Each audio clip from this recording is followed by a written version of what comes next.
일상에는 존재하지 않지만 텔레비전에는 존재하는 것이 있습니다. 드라마입니다. 판에 박힌 우리의 일상에는 결여된 드라마가 텔레비전에는 넘치고 넘칩니다. 넘쳐서 요즘은 일본으로, 중국으로, 베트남으로 수출하기도 하는 모양입니다. 매일 아침 저녁으로 텔레비전은 우리에게 말합니다. 사랑하라. 두려움 없이 사랑하라. 불륜이라도 상관없다. 기억 상실증이, 신분의 차이가, 출생의 비밀이 대수냐. 두려움 없이 사랑하라. 그러나 텔레비전은 말하지 않습니다.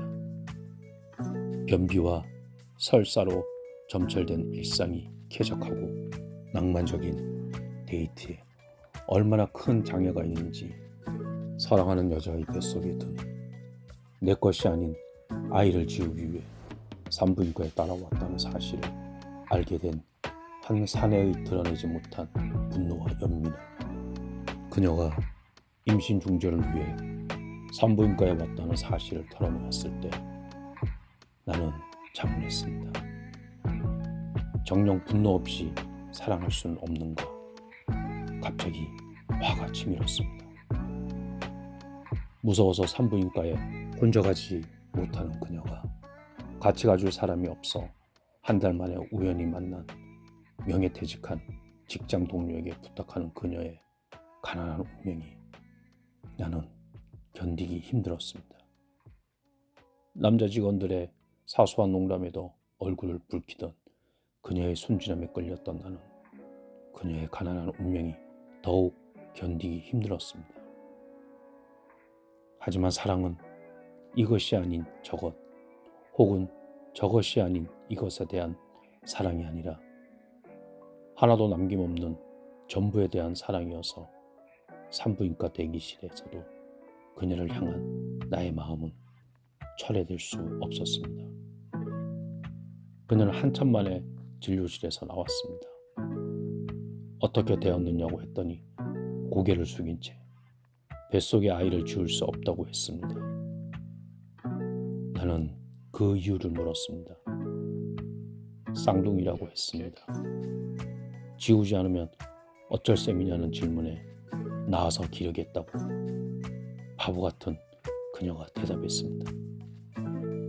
남자는 이 사실을 알고 있냐고 물었습니다. 그녀는 고개를 저었습니다.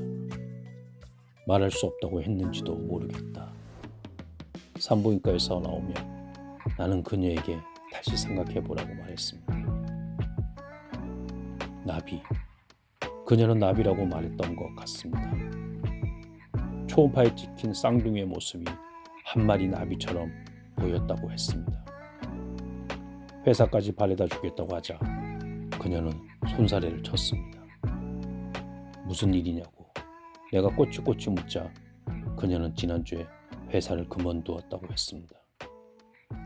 쌍둥이를 키우려면 어차피 연봉이 더 센 곳을 알아봐야 될 테니 결과적으로 잘된 일이라 했습니다. 그녀는 고마웠다고 말하고 택시에 올라탔습니다. 도움이 필요하면 언제든 연락하라는 말을 나는 하지 못하고 말았습니다. 그녀를 보내고 나서 나는 광화문 언저리에서 혼자 술을 마시기 시작했습니다. 폭음이었습니다. 원래 술이 약한 나는 해가 채 저물기도 전에 정신이 혼미해지고 말았습니다. 어제의 기억은 그것이 끝이었습니다. 혼미해져서 그 이후의 일이 나에게는 요령 부득이었습니다. 어디론가 전화를 걸었던 것 같기도 하고 누군가를 불러낸 것 같기도 하지만 자신 없다. 휴대폰을 켜고 최근 발신 번호를 검색했습니다. 가장 최근에 발신한 목록에 팀장의 이름과 휴대전화 번호가 찍혀 있었습니다. 통화 시간은 어제 저녁 9시 5분이었습니다. 팀장과 무슨 말을 했는지, 만일 그를 술자리로 불러냈다면 만나서 어떤 일이 벌어졌는지 나는 기억할 수 없었습니다. 머리를 쥐어짜도 결과는 마찬가지였습니다. 나는 팔꿈치와 어깨 쪽지에 시퍼런 멍을 물끄러미 바라보았습니다. 게다가 뒤집어 입은 팬티. 간밤에 나에게는 대체 무슨 일이 벌어진 것인가? 삭제된 기억을 복원하기 위해 정신을 집중할수록 머리가 더욱 지끈거렸습니다. 나에게 그것들은 누군가 의도적으로 헝클어 놓은 퍼즐처럼 보였습니다. 나의 어리석음을 비웃기 위해 말이란 정교하고 복잡한 퍼즐 말입니다. 팀장에게 전화를 넣을까 하다 나는 그만두기로 했습니다. 어쩐지 그래서는 안 될 것 같은 기분이 들었습니다. 아무것도 기억하지 못하는 상태에서 팀장에게 전화하는 것은 무모한 것처럼 여겨졌습니다. 팀장이 즐겨 인용했던 마키아벨리는 이렇게 말했습니다. 인간은 작은 새처럼 행동한다. 눈앞의 먹이에만 정신이 팔려 머리 위에서 매나 독수리가 덮치려 하는 것을 깨닫지 못하는 참새처럼 말이다. 기억에서 삭제된 어젯밤의 일보다 나에게 중요한 것은 그녀의 가난한 운명이었습니다.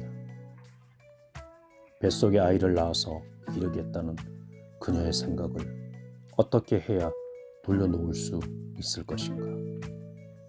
이런 경우 팀장이라면 그녀를 어떻게 설득할 것인가? 자신도 모르는 사이에 나는 팀장이 평소에 내뱉던 말들을 떠올리고 있었습니다.